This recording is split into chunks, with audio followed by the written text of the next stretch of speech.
Yes, so the idea of this was if we could assess a child who has a voice disorder and if we could again screen him for ADHD, then we are not letting him go into the society and just be around not being diagnosed as ADHD and being taken care of it.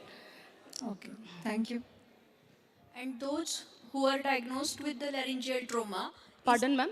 those who are diagnosed with laryngeal trauma. So, is there any further management for them, and Voice is it rest, ma'am. corrected? The first thing is voice rest, ma'am. And the second thing is speech therapy. And the third thing, if it does not resolve after, and also we give PPI, proton pump inhibitors and vocal hygiene and other things, hydration, etc. And voice rest, speech therapy. If not resolved after 1 to 1.5 months, then maybe surgical management, ma'am. Thank you so much.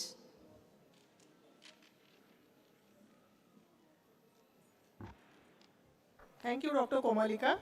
The next presenter is Dr. Rajiv Munde. And this will be the last presentation. Please keep the time of discussion 2 minutes, please.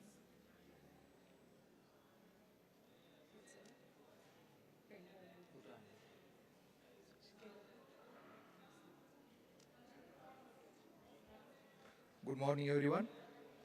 First of all, I would like to say thanks to organizing committee for the ARC 2023. So I will be presenting the paper on shoulder recurrent dislocation. So this will be the clinical outcome study for arthroscopic Bankert repair with arthroscopic remplissage as augmentations for recurrent anterior shoulder dislocation. So this is kind of surgery which is done for the recurrent shoulder dislocation. That's two procedure. One is only Bankert repair versus Bankert repair plus remplissage procedure.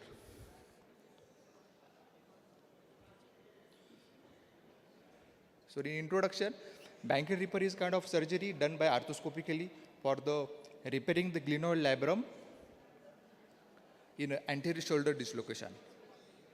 So if you see the surgery that is Bankert lesion that happens around 97% of anterior shoulder dislocation in a first time and around the 67% of Bankert lesion plus Hill-Sachs lesion in a anterior shoulder dislocation in a first episode. So in short, this is the introduction. In the shoulder, there is a shoulder stabilizers, two kinds of stabilizers, statics and dynamic. In static shoulder, shoulder joint itself has a concave glenoid and a ball-like structure of humerus head. That itself gives the stability with the glenoid labrum, ligature pressure, and some ligaments are there. That is the glenohumeral ligaments and coracohumeral ligaments. And that is the dynamic stabilizer. That's actions of the deltoid and the rotator cuff muscles around the shoulder joint. When something happens like dislocation, some of the structures get torn and they require the surgery.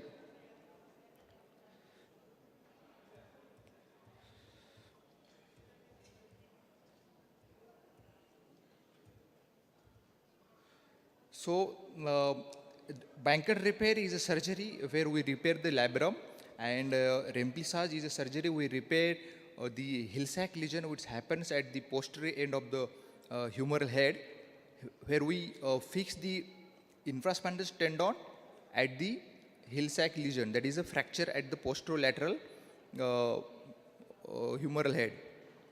So here you can see on this image, when dislocation happens, this labrum get torn. We repair that labrum, that is known as Bankert repair, and there is a fracture occurs at the posterior end of the humeral head. We repair that lesion with the help of remplissage procedure. So we are comparing the Bankert repair alone with the Bankert repair plus the remplissage procedure. So here study involved the patient, those acquired the Bankert repair plus remplissage.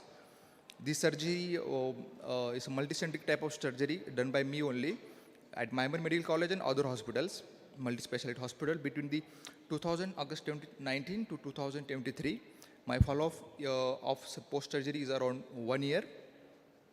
And we have compared the 12 patients, out of that 9 males, average is around 29 years.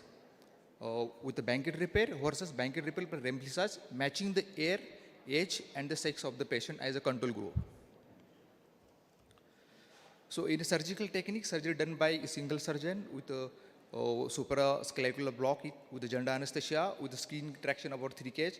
So we do the standard portals and we do the first of all diagnostic arthroscopy. We confirm the lesions and we decide whether the patient required the blanket repair only or the remplissage procedure also. Sir, these are my steps of the surgery. That's in surgery, we first of all repair the glenoid side, and then we prepare the heel sac side, and then we prepare the suture passer at the heel sac lesion, and then blanket repair and the secure the replace procedures. Sir, these are the simple video where in operative theater we take the patient in lateral position. First of all, we do the diagnosticoscopy, and then we proceed for the surgery. So evaluation is done by preoperatively, then after 3 months, 6 months, and 1 year. We have evaluated the functional outcomes like movements, strength of the muscles, and we have used the scores like VAS score for the pain, then USLA score, that's for evaluation. Also, we have assessed the ROSE scores. Statistical analysis is compared between the two tests with the chi-square test and unpaired tested. Outcomes were compared between the two using the unpaired t-test, statistical test. We use the standard SPSS statistical version, and we have considered the p-value for the statistical significance. So in the result, there is no any significant results in terms of age, male to female, and affected preoperative range of movements. We have not seen any single complications. There is no any reed dislocations in 1 year follow-up. Post-operatively, restriction of range of movement and muscular weakness elevated with the time actually improved significantly from the preoperative value in the table. However, the significant restriction of external rotation of the shoulder at 1 year seen in the those are operated with the remplissage procedure.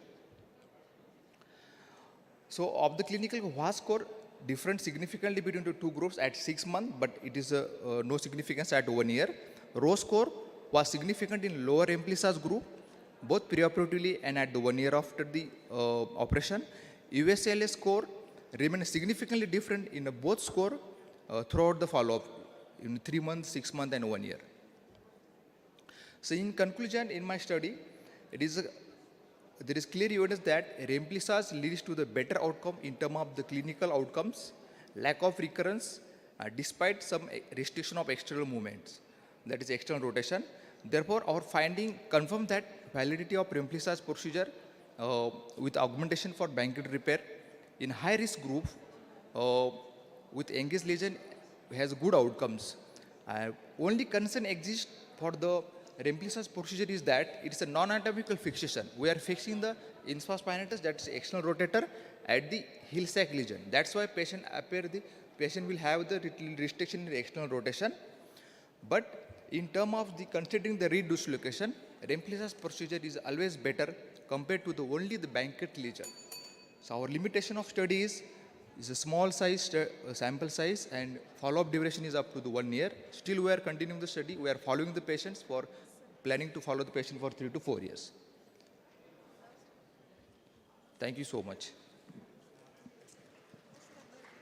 Thank you, Dr. Rajiv. Thank you. As a The high level contact sports like football, basketball, and overhead sports like badminton and the volleyball. And you have not mentioned about any physiotherapy. Does the Yes, patient ma'am. need post-operative? It's a standard protocol. We always start the physiotherapy on the second day of surgery. We keep the shoulder in immobilization for 3 weeks, and we start only the statics range of movements, isometric exercises, and the movements. Those are having the only flexion extension, no abduction till the 1 month. Because abduction and external rotation only itself causes the load on the blanket repair and remplissage repair. Is there any preventive physiotherapy to prevent the recurrence rather than sending the patient for any operative procedure? See, ma'am, what happens in dislocations nowadays, in first dislocations when happens, we always go for the MRI and we check for the banked repair, banked lesion. That's a labrum which is torn. When it's torn, it will fall down from the glenoid, and it's very difficult to come up to the margins. So when we decide whether the patient requires surgery or not, only in the first MRI, because when happens the second dislocation, it damages the more labrum and even it damages the bone, and surgery will be more difficult. Okay, last question actually. When there is natural, for any joint, Yeah. natural ligaments and muscle strengthening, those exercises, I think exercises, they will help the patient Yes. to stop the recurrence of the dislocation, isn't it?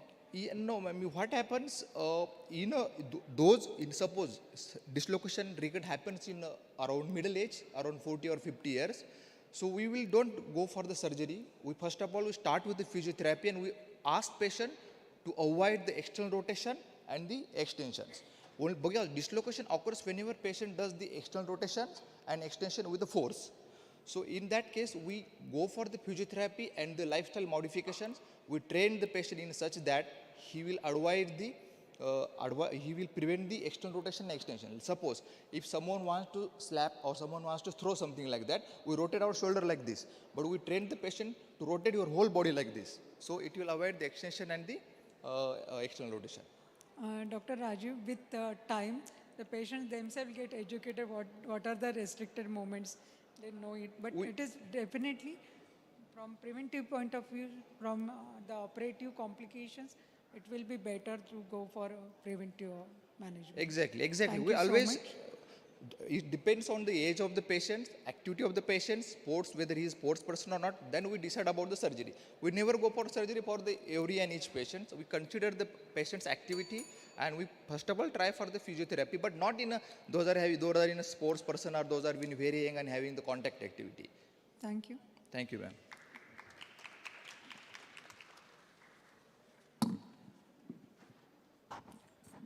Thank you, Dr. Rajiv.